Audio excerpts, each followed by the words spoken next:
মনে বড় আশা ছিল সালাম আমি করব গিয়ে সালাম আমি নবীর রওজা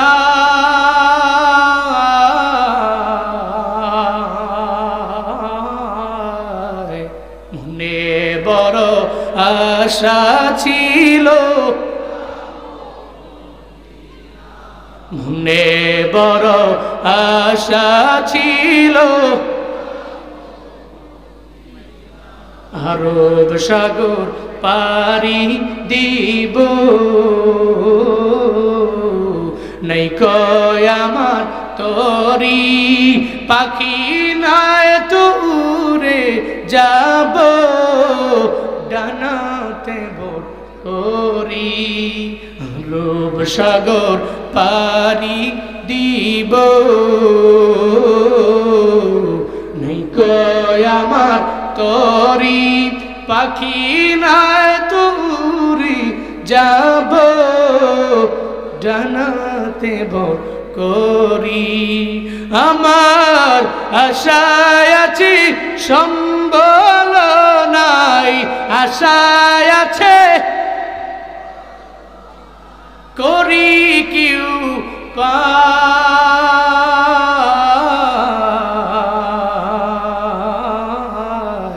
মনে বড় আশা ছিল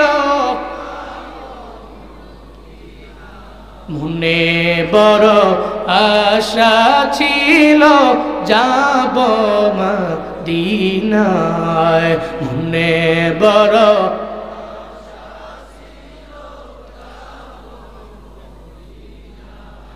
কৌশল কইরা লইয়া যাইও কৌশল কইরা লইয়া যাইও কৌশল কইরা লইয়া যাইও সোনার মদিনা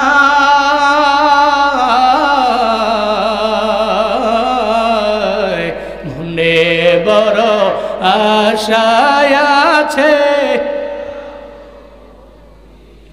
মনে বড় আশা আছে যাব মদিনায় মনে বড় আশা ছিল যাব মদিনায় মনে বড় আশা ছিল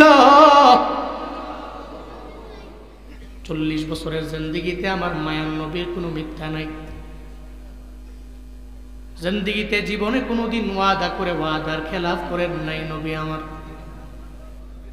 জীবনে কোনোদিন আমানতের খেয়ানত আমার মায়ার নবী করেন নাই 40 বছর এজন্য আবু জাহালের দরবারে মুহাম্মদ ভালো মানুষ মুহাম্মদের লকব দেওয়া হলো কই মুহাম্মদের মতো আল্লাহ আমিন কেউ হতে পারে না আমানতদার কেউ হতে পারে না সে ওয়াদা করে ওয়াদার খেলাফ করে না মিথ্যা বলে না গালিও দেয় না এই জন্য 40 বছরের নবুয়ত পাওয়ার আগে এরা আমার মায়ার নবীরে আল্লাহ আমিন উপাধি দিয়া দেয় কিন্তু নবুয়ত পাওয়ার পরে নবী যখন দাওয়াত দেন মাথা বড় নষ্ট হয়ে গেল আবু জাহালের কারণ আবু জাহালের চরিত্র খারাপ মায়ার নবীর চরিত্রের সার্টিফিকেট দিয়েছেন একজন চিল্লায়া বলেন তার নাম আবু জাহলের চরিত্র চূড়ান্ত লেভেলের খারাপ মায়ার নবীর চরিত্রের ব্যাপারে আল্লাহ পাক রব্বুল আলামিন সার্টিফিকেট দিয়ে দিলেন ইন্নাকা লাআলা খুলুকিন আযীম আল্লাহ পাক বলেন ও পয়গম্বর আমার খুলকে আজিম আমি আল্লাহ আপনারে দিয়ে দিলাম সুমহান এক চরিত্রের অধিকারী আমি আল্লাহ আপনারে বানায়া দিলাম এজন্যই যার চরিত্র ভালো তার দলটা ডে বাই ডে ভারী হবে এটাই স্বাভাবিক ব্যাপার আবু জাহালের মাথা বড় গরম হয়ে যায় দুনিয়ার স্বাভাবিক নিয়ম হলো যারা হকের কথা বলে দেখবেন যারা বাতিলেদের দল হালকা হবে ভেবে এদেরকে বিভিন্ন জুলমের মাত্রা বাড়ায়া দেয় নির্যাতনের মাত্রা বাড়ায়া দেয়।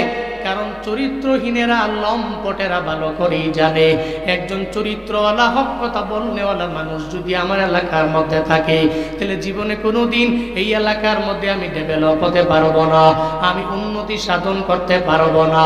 এই জন্যই দেখবেন নিজের জালেম বানাইয়া হক কথা বলনেওয়ালারে জিন্দাখানায় বন্দি করে, এমন নজির প্রমাণ আমার দেশে আছে না না? আউলিয়া কেরাম সারা কেউ মাপতে পারবে। তো বলতেছিলাম ঈমান হিকমত রাখলেন, হৃদয়টাকে রাখলেন পরিষ্কার করে জমজমের পানি দিয়া ধুয়া নবীর ভেতর থেকে সমস্ত ময়লা রক্তপিণ্ড বের করে যে সিনা চাক করেছেন আল্লাহ সূরা ইনশিরাহ 1 নম্বর আয়াতে সেটা বলেছেন, আমি কি আপনার বক্ষটাকে ইসলামের জন্য প্রশস্ত করে দেই? চিল্লায় কি পড়া যাবে মারহাবা? আরো জোরে পড়া যাবে সুবহানাল্লাহ? আমি আপনার বক্ষটাকে প্রশস্ত করে দিয়েছি। فَمَن يُرِدِ اللَّهُ أَن يَهْدِيَهُ يَشْرَحْ صَدْرَهُ لِلْإِسْلَامِ। আল্লাহ পাক বলেন, আল্লাহ যারে চায় হিদায়াত দিয়া দিবে, ইসলামের জন্য কবুল করে নিবে, ইসলামের পথে তারে প্রতীক বানিয়ে দিবে। আল্লাহ তার কলবটাকে, তার অন্তরটাকে, তার বক্ষটাকে আল্লাহ পাক প্রশস্ত করে দেয়। চিল্লায় পড়েন সুবহানাল্লাহ। হযরত বেলালের দিকে দেখো, ওই বেলালের দাম আমার মাওলার দরবারে কম না বেশি? কম না বেশি? কিন্তু আবু জাহালের দাম আমার আল্লাহর দরবারে আছে, আছে। উতবার দাম আল্লাহর দরবারে নাই, সাহেবার দাম আল্লাহর দরবারে নাই, ওয়ালিদ ইবনে মুগিরার দাম রবের দরবারে নাই। কিন্তু হযরতে বেলাল রাদিয়াল্লাহু আনহুর দাম আমার মাওলার দরবারে এত পরিমাণে বেশি নে বাবা। কেন? বেলালের বক্ষটাকে আল্লাহ ইসলামের জন্য কবুল করলেন, আবু জাহালের বক্ষটা আল্লাহ ইসলামের জন্য কবুল করেন নাই।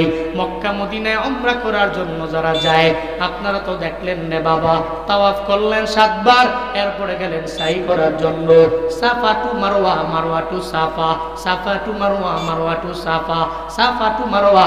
আপনার 7 বার চক্করের পরে মুআল্লিম আপনারে জানায়া দেয়, এই হাজী 7 বার তাওয়াফ করেছো, এরপরে আবার সাই করেছো, এখন তো মনে হয় ইস্তেনজার একটা চাপ আসছে। কইছে তো মারওয়া থেকে বের হয়ে একটু দূর গেলি হাম্মাম আবি জাহাল, আবু জাহালের বাড়ি, হেনে গিয়া কয় এবার 1 নাম্বার করেন। মুরব্বী সাহেব জীবনে তো আবু জাহালের কথা কম শুনেন নাই, চাপ আসলে 2 নাম্বারটা আরো আগে। হাজী সাহেব পাইছি আবু জাহালের বাড়ি, এই হাম্মামে গিয়া একেবারে ব্যাগ না আসলেও, চাপ না আসলেও, হ্যাঁ 1 নাম্বার 2 নাম্বার করবে, ঠিক কিনা? এরপর ওখান থেকে বের হলি একটু দূর গেলে ধরেন ওই প্যান্ডেলের লাশ মাথা, আর এখানে স্টেজ, এখানে ধরেন আবু জাহালের বাড়ি, ওই জায়গাটায় আমার মায়ার নবীর বাড়ি। সুবহানাল্লাহ পড়বেন না? ওই জায়গায় নবীর বাড়ি, জায়গায় আবু জাহালের বাড়ি অনেক দূরে। কেউ অনেক দূরে। আমি ওখানে যাওয়ার পরে মনে মনে ভাবি, রে বাপ, নবীর বাড়ি আবু জাহালের বাড়ি এত পরিমাণে দূরে না, কিন্তু নবী তো দাওয়াত কম দেন নাই, আল্লাহ কবুল করে নয়, বিদায় আবু জাহালের কপালে কালেমা নাই। হযরত বেলাল রবের দরবারে কত পরিমাণে দামি হয়ে গেছে, বেলাল নবের দরবারে দামি হয়ে গেছে রে। এত দূর থেকে আইসা কালেমা পড়া মুসলমান হয়া আল্লাহর কাছে বড় সম্মানী হয়ে গেল। এর মানে বোঝা যায় হেদায়েত যার কপালে থাকে আল্লাহ যারে দেয় সে পায়, আল্লাহ যারে দেয় না, যার পক্ষটাকে আল্লাহ ইসলামের জন্য কবুল করে নেয় না, জীবনে কোনোদিন ও হিদায়াত নামক দৌলত পাবে না। সারা দুনিয়ার সমস্ত পীর আউলিয়া আইনা যদি পানির মধ্যে ফু দেয়, পানির মধ্যে ফু দিয়া যদি কয় পানি পান করে নাও, হেদায়েত পাবে না যদি আল্লাহ না দেয়। আর আল্লাহ যদি দেয়, কোনো পীর লাগবে না, কোনো বুজুর্গ লাগবে না, কোনো আলেম লাগবে না। আল্লাহ যদি দেয় তাইলে জুনায়েদ জামশেদের মতো হয়ে যাবে। আগে গান গাইতো, সিঙ্গার ছিল, গানের সিঙ্গার। আল্লাহ এমন কবুল করে নিয়েছেন, আল্লাহ এত পরিমাণে দামি বানায় দিয়েছে। আজ সারা বিশ্বের সমস্ত মুসলিম রাষ্ট্রের মধ্যে জুনায়েদ জামশেদের দাম আছে না নাই? ওনার নাশিদ শুনে কি শুনে না? রবের দরবারে আল্লাহ দামি বানায়া নিলেন। আল্লাহ তার বক্তটাকে ইসলামের জন্য কবুল করে নিলেন। সূরা ইনশিরার 2 এবং 3 নম্বর আয়াতে আল্লাহ নবীরে বলেন, ওয়া ওয়াদানা আনকা উযরাকাল্লাযী আনকাদা যাহরাক। চিল্লায়ে পড়েন আল্লাহু আকবার। আরো জোরে আল্লাহু আকবার। আল্লাহ পাক বলেন, ওয়া ওয়াদানা, আর আমি নামিয়ে দিলাম, আনকা নবী আপনার থেকে, উইজরাক আপনার জিন্দেগীর সমস্ত বোঝা আমি আল্লাহ নামায়া দিলাম। আল্লাযী আনকাদা যাহরাক, যে বোঝা আপনার পৃষ্ঠদেশ পর্যন্ত নয়া দিয়েছিল, ওই সমস্ত বোঝা আমি আল্লাহ আপনার থেকে নামায়া দিলাম। কোন সুবহানাল্লাহ। বোঝা কি? বোঝা হলো নবীর জিন্দেগীতে কোনো গুনাহ আছে? কথা বলে না। আপনারা ঘুমাইতেছেন? রাগ করতেছেন? পড়েন সুবহানাল্লাহ। হইছে না? কোন আলহামদুলিল্লাহ। আরো জোরে চিল্লে আল্লাহু আকবার। নাস্তিকতা নিপাজ্জাক, দিন ইসলাম জিন্দাবাদ। নাস্তিকতা নিপাজ্জাক, দিন ইসলাম জিন্দাবাদ। কোটি প্রাণে একই আওয়াজ, খোদার দুহি ছাড় পাবে না, এই বাংলায় ঠাই হবে না। মুসলমানরা জেগেছে আজ, জোর কদমে সামনে চলো, বজ্র কণ্ঠে আওয়াজ তুলো, সবাই মিলে একই তালে দাও না স্লোগান, নারায়ে তাকবীর, লিল্লাহে তাকবীর। দিন ইসলাম, দিন ইসলাম জিন্দাবাদ, জিন্দাবাদ। ইসলামেরই জন্য দেশের হয়েছে জন্ম, ইসলামের বিরুদ্ধে গেলে দেশ হবে ভিন্ন। ইসলামেরই জন্য দেশের হয়েছে জন্ম, ইসলামের বিরুদ্ধে গেলে দেশ হবে ভিন্ন। ইসলামের বিরুদ্ধে যারা নিয়েছে অবস্থান, এই বাংলায় ঠাই হবে না, যাও হিন্দুস্তান।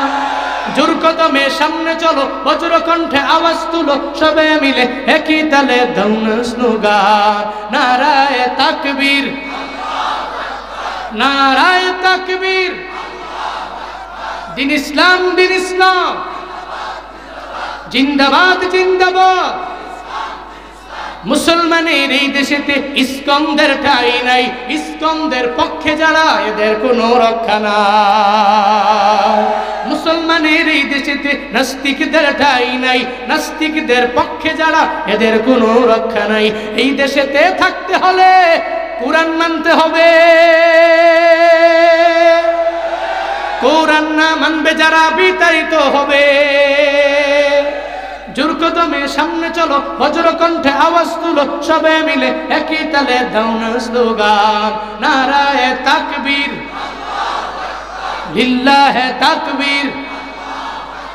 দিন ইসলাম, দিন ইসলাম জিন্দাবাদ, জিন্দাবাদ। আল কোরআনের আলো সংসদে জালো, আল হাদিসের আলো সংসদে জালো, লিল্লাহে তাকবীর। কোরআনের আলো খালি ঘরে ঘরে জ্বলতে জ্বলতে শেষ, আপনার সংসদে জ্বালেন, খুদা কা কসম পুরা দেশ কোরআন দ্বারা আলোকময় হবে, ঠিক কিনা? ঘরে ঘরে জ্বালো তো আমার জন্য পড়তে গেলে হুমকি হবে, ওখানে জ্বালেন। আল্লাহর কসম, তালেবানরা যেমন ঘুরিয়ে দাঁড়িয়েছে, বাংলাদেশের এই কাঠ ফাটা রোদে কাম করনেওয়ালা লোকগুলো যারা অক্লান্ত পরিশ্রম করে দেশের জন্য, রেমিটেন্স যোদ্ধা তো আছেই, আমার প্রবাসী ভাইদের মাধ্যমে, এই রেমিটেন্স যোদ্ধাদের মাধ্যমে সমস্ত কিছুর সমন্বয়ে এ দেশ সোনায় ভরপুর হবে ইনশাআল্লাহ। আল্লাহ এমন দেশ আমাদেরকে দান করেন, আরো জোরে বলেন আমিন। রাগ করেছেন আপনারা? কষ্ট হয়েছে আপনাদের? আল্লাহ পাক বলছেন আপনার সমস্ত বোঝা আমি নামিয়ে দিলাম। যে বোঝাসমূহ আপনার পৃষ্ঠদেশ পর্যন্ত নোয়া দিয়েছিল, এ বোঝা কি নবীর জিন্দেগিতে কোনো গুনাহ? সূরা ফাতিহার 2 নম্বর আয়াতের মধ্যে আল্লাহ জানায় দেয়, লিয়াগফিরা লাকাল্লাহু মা তাকদ্দামা মিন যামবিক ওয়া মা তাআখার। পড়েন আল্লাহু আকবার। আল্লাহ কয় নবী আপনার জিন্দেগি শুরু থেকে নিয়ে শেষ পর্যন্ত সমস্ত গুনাহ তো নাই, এরপর আমি আল্লাহ মাফ করার ঘোষণা দিয়া দিলাম। যেই নবীর জিন্দেগিতে গুনাহ নাই, এরপরে নবী তাওবা করে 100 বার। ডেলি কয়বার? আমরা গুনাহ আছে তাওবা করি কয়বার? সূরা ইনশিরাহ থেকে 2 নম্বর শিক্ষা। নবীর জিন্দেগির সমস্ত বোঝা সমস্ত গুনাহ আল্লাহ মাফ করে দিয়েছেন, নাই কোনো গুনাহ, এরপরেও ডেইলি তাওবা করে কয়বার? আমগো গুনাহ আছে তাওবা করার কথা 1000 বার, আমরা করি কয়বার? ইয়া আইয়ুহান নাস তুবু ইলাল্লাহ ফাইন্নী আতুবু ইলাইহি ফি কুল্লি ইয়াউমিন মিয়াতা মাররা। হাই মদিনাওয়ালা নবী জানায়া দিলেন, উম্মতেরা আল্লাহর দরবারে তওবা করে নাও। কেন করবা? আমি নবী ফাইন্নী আতুবু ইলাই, আমি ওনার নিকট তওবা করি ফি কুল্লি ইয়াউমিন, বছরে একবার না, মাসে একবার না, সপ্তাহে একবার না, ডেইলি আমি নবী আল্লাহর দরবারে তওবা করি 100 বার। এই নবীর উম্মতেরা নবী যদি তাওবা করে 100 বার, আমগো তাওবা করার কথা গুনাহের দিকে তাকায় 1000 বার। 1000 বার পারবো না, 500 বার পারবো না, 200 বার পারবো না, 100 বার 50 বার পারবো না, অন্তত পক্ষে 2-3 বার 4 বার ডেইলি তাওবা করে নিবেন। একটু কবরের পাশে গিয়া দাঁড়ায়া যান না রে বাবা। যেই জায়গার মধ্যে আপনার বাবা কবরের মধ্যে শুয়ে রইল, আপনার মা কবরের মধ্যে শুয়ে রইল, একটু চিন্তা করেন না রে বাবা। আপনার বাবায় যে বিদায় নিয়ে চলে গেল, যেই বাবার পাওয়ার এত পরিমাণে ছিল এলাকায়, কাশিয়ানির মধ্যে আপনার বাবার পাওয়ার ছিল অনেক, হাত নাড়ে নাড়ে বিচার করত, যেই বাবায় এত পরিমাণে ছিল পাওয়ারওয়ালা, আজকে সেই বাবায় কবরের মধ্যে শুয়ে আছে রে বাপ। আপনিও তো এই বাবার পেছনে একদিন কবরে যাওয়া লাগবে, ওই বাবার পাশে গিয়ে কবরের মধ্যে শোয়া লাগবে। আপনার মায়ে যে ছিল সুন্দরী, আপনার মায়ের এই সৌন্দর্য দেখার জন্য বিয়ে করে যখন আপনার বাবা আনছে, উনারে দেখার জন্য এলাকার সমস্ত লোকেরা বাড়ির মধ্যে আসলো। একদিন এই মাও তো দুনিয়া থেকে আপনার বিদায় নিয়ে চলে গেল। মনে রাখবেন রে বাবা, আপনার দাদার দাদার দাদার দাদার নাম আপনি জানেন না, আপনার নাতির নাতির নাতির নাতির নাতি আপনার নামও জানবে না। এজন্য চিন্তা করে নেন, যেই দুনিয়ার জন্য এত দূরে পাগল পারা হয়ে গেলেন, নিয়ত করে নেন অন্তত পক্ষে ডেইলি কবরের কথা তওবা ইস্তিগফার 2-3 বার করব। আল্লাহ তৌফিক দান করেন, পড়েন আমিন। 4 নম্বর আয়াতে আল্লাহ পাক বলেন, ওয়ারাফা'না লাকা যিকরাক। নবী, আমি আপনার জিকির সম্মান সমস্ত কিছু আমি আল্লাহ বাড়ায়া দিলাম, আপনার জিকির আমি আল্লাহ বাড়ায়া দিলাম, আপনার সম্মান আমি আল্লাহ বাড়ায়া দিলাম, আপনার মর্যাদা আমি আল্লাহ বড় মায়া করে বাড়ায়া দিলাম। গোপালগঞ্জের মুসলমান, একটু আগে যে আমি খুতবা বললাম, ওই খুতবার মধ্যে আল্লাহর নামের পরে নবীর নাম আছে না নাই? আসেনি? বাইতুল মুকাররমের মুয়াজ্জিন আযান দেয়, ওই আযানের মধ্যে আল্লাহর নামের পরে নবীর নাম আছে না নাই? একামতের মধ্যে আমার আল্লাহর নামের পরে নবীর নাম আছে না নাই? তাহলে আল্লাহর যেখানে নাম, ওই জায়গায় নবীর নাম। আল্লাহ নবীর দাম বাড়ায়া দিলেন, নবীর জিকির আল্লাহ বাড়ায়া দিলেন, সম্মান আল্লাহ বাড়ায়া দিলেন। আল্লাহ পাক জানায়া দেয়, ওয়ারাফা'না লাকা যিকরাক, আপনার জিকির আপনার সম্মান আমি আল্লাহ বুলন্দ করে দিলাম। কোন মারহাবা। সব সম্মান মর্যাদা আমি আল্লাহ বাড়ায় দিয়েছি। শুধু তাই না, আপনার ঘাম মুবারক, আপনার জিহ্বার লালা মুবারকের দাম আমি আল্লাহ এত পরিমাণে বুলন্দ করেছি। দুনিয়ার সমস্ত মেডিসিন যদি এক পাল্লায় দাও, আর একটা পাল্লায় যদি আমার মায়ার নবীর জিহ্বা মুবারকে লালা মুবারক দাও, রে বাপ, দুনিয়ার সমস্ত মেডিসিনের পাল্লা হালকা হয়ে যাবে। আমার মায়ার নবী এক ফোঁটা লালা মুবারকের দাম এবং পাল্লা ভারী হয়ে যাবে। কোন মারহাবা। আল্লাহ বলেন সবকিছু আমি আল্লাহ তা আপনার জন্য বাড়াইয়া দিব। فإن مع العسر يسرا إن مع العسر يسرا। নবী হে, দুঃখের পরে আমি আল্লাহ আপনার জন্য সুমহান সুখ রেখে দিলাম। এটাই দুনিয়ার বাস্তবতা। আপনি সুখের সাগরে যাবেন, দুঃখের সাগরে পড়বেন না, হবে না। জুনায়েদ আল হাবিব দুইরেই জুনায়েদ আল হাবিব না, মুফতি আব্দুল কাইয়ুমুল্লাহ আমার বাজান দুইরে উনি এই পর্যায়ে না। জীবনে কত কষ্ট করেছেন, কাছে থেকে দেখছি, জীবন পরিশ্রম করলেন, কিন্তু আল্লাহ এখন বড় দামি বানায়া দিল। কারিয়া আবু রায়হান দুইরেই কারিয়া আবু রায়হান না। জুবায়ের আহমদ তাশরিফ দুইরেই জুবায়ের আহমদ তাশরিফ না। দেখবেন ব্যাকগ্রাউন্ডে দুঃখের অভাব নাই রে বাবা। এই দুঃখের সাগর পাড়ি দিয়ে দিয়ে কষ্ট করে করে আল্লাহ একটা সময় সুখের সাগরে বান্দারে নিয়ে যায়। কাটাহিরি ক্ষান্ত কেন কমল তুলিতে, দুঃখ বিনা সুখ লাভ হয় কি বহিতে। পদ্ম ফুল আনবা, কাটার দা খাবে না, হবে না। সুখের সাগরে যাইবারে গোপালগঞ্জের মানুষ দুঃখ আর কষ্ট আর ক্লেশ পাড়ি দিতে হবে না। বিষয়টা এমন না, আগে দুঃখের সাগর পাড়ি দেও, এরপরে ধৈর্য আর ইমান নিয়ে যদি অগ্রগামী হয়ে যাইতে পারো, একটা সময় দেখবা সুখের সাগরে তুমি হাবুডুবু খাও। কারণ কষ্টের পরে সুখ আল্লাহ দিবেন, এই ব্যাপারে প্রতিশ্রুতি আল্লাহ দিয়েছেন, ঠিক কিনা।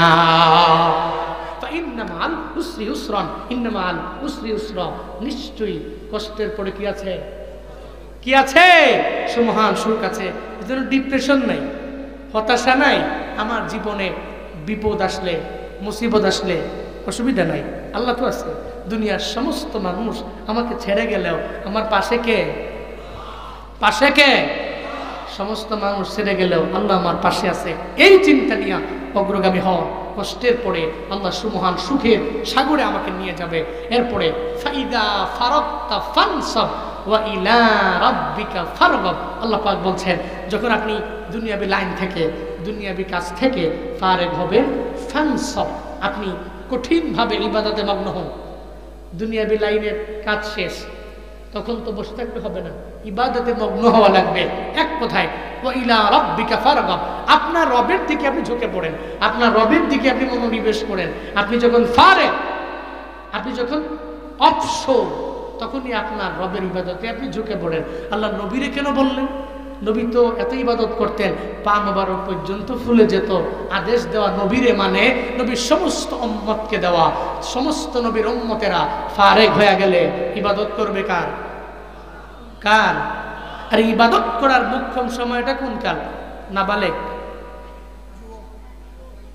বুড়া।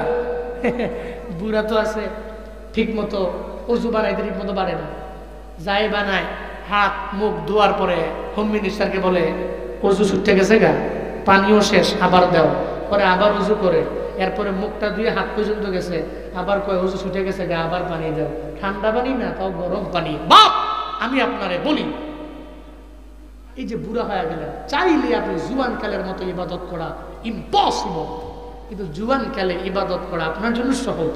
এটা আপনি চাইলেই করতে পারেন। আপনি যে ফারেগ হয়ে গেলে ইবাদত করবেন, আপনার ইবাদতটা কোন সময় হবে শিখলাম আজকে। আমার যৌবনকাল ইবাদত করার মুখ্যম সময়, না নাবালেগ না বুড়া, এই দুই হালাতে আমি পারি না, কিন্তু জুয়ান কালে আমি চাইলেই সমস্ত ইবাদত করতে পারি। সারা রাতের 3 ভাগ কইরা 1 ভাগ আমি ইবাদতের মাধ্যমে কাটাইতে পারি। চাইলে আমি ঠান্ডা পানি দিয়ে ওযু বানাইতে পারি, চাইলে আমি দৌড়ে বিভিন্ন মসজিদে যেতে পারি, চাইলে বৃষ্টি দিয়ে আমি হাঁটতে পারি, চাইলে বৃষ্টি দিয়ে আমি ভিজতে পারি। যেটা নাবালেগ অবস্থায় ইম্পসিবল, বুড়া অবস্থায় ইম্পসিবল, জুয়ান কালে পসিবল। তাহলে ইবাদতের মুখ্যম সময় যৌবনকাল। নিয়ত করো যুবকরা, যৌবনকালে ইবাদত করব। রাজি আছেন তো ইনশাআল্লাহ? রাজি আছেন তো ইনশাআল্লাহ? আল্লাহ তৌফিক দান করেন, সকলেই পড়িয়া আমিন। তাহলে সূরা ইনশিরাহ থেকে আমরা কি পেলাম, আমরা কি শিখলাম? 1 নম্বর শিক্ষা হলো হিদায়াত দেওয়ার মালিককে, মালিককে আল্লাহ যারা চায় তার বক্ষটাকে ইসলামের জন্য আল্লাহ কবুল করে নেয়, আল্লাহ যারা চায় না তার বক্ষটাকে ইসলামের জন্য কবুল করে না। শিখলাম আমরা, জানলাম আমরা সূরা ইনশিরাহ থেকে হেদায়েত দেওয়ার মালিক আল্লাহ। 2 নম্বর শিক্ষা, নবীর জিন্দেগিতে কোনো গুনাহ নাই, এরপরেও নবী তাওবা করছেন শতবার। আমগো গুনাহ আছে, তাওবা করার কথা 1000 বার, পারি না। 500 বার পারি না, 100 বার পারি না, 50 বার পারি না, 10 বার পারি না, 5 বার পারি না, 2-3 বার। কবরের কথা, তাওবা, ইস্তিগফার ডেইলি চালু রাখবো। 2 নম্বর শিক্ষা। 3 নম্বর, নবীজির শান মান অনেক উঁচু, অনেক হাই। আমার চলার পথে, আমার বলার সময়ে এমন কোনো কথা আমার জবান দিয়ে বের করব না যে নবীর শান মানই খাটো হয়ে যায়, এমন কথা জীবনেও বলবো না। উল্টা নবীর সমস্ত সুন্নতের উপরে আমি আমল করব। 3 নম্বর। 4 নম্বর সূরা ইনশিরাহ থেকে শিক্ষা হলো, কষ্টের পরে আছে সুমহান সুখ। ডিপ্রেশনে পড়বো না, ডিপেন্ডার হব। কার উপরে? মানুষের উপরে নয়, আল্লাহর উপরে ডিপেন্ড করে চলবো। মুতাওয়াক্কিলিনদের অন্তর্ভুক্ত হব। যখনই আমি ফারেক হব, মুতাওয়াক্কিল হব, আল্লাহর উপর তাওয়াক্কুল হব। বিপদ আসলে হতাশা নয়, আল্লাহর উপর তাওয়াক্কুল করে চলবো। 4 নম্বর শিক্ষা। 5 নম্বর শিক্ষা হলো, দুনিয়াবি লাইন থেকে ফারেক হয়ে গেলে এরপরে আমরা কঠিনভাবে ইবাদতের মধ্যে মগ্ন হয়ে পড়ব। আল্লাহ আমাদের সবাইকে সূরা ইনশিরাহ থেকে এই শিক্ষাগুলো নিয়ে বাস্তব জীবনে আমল করার তৌফিক দান করে।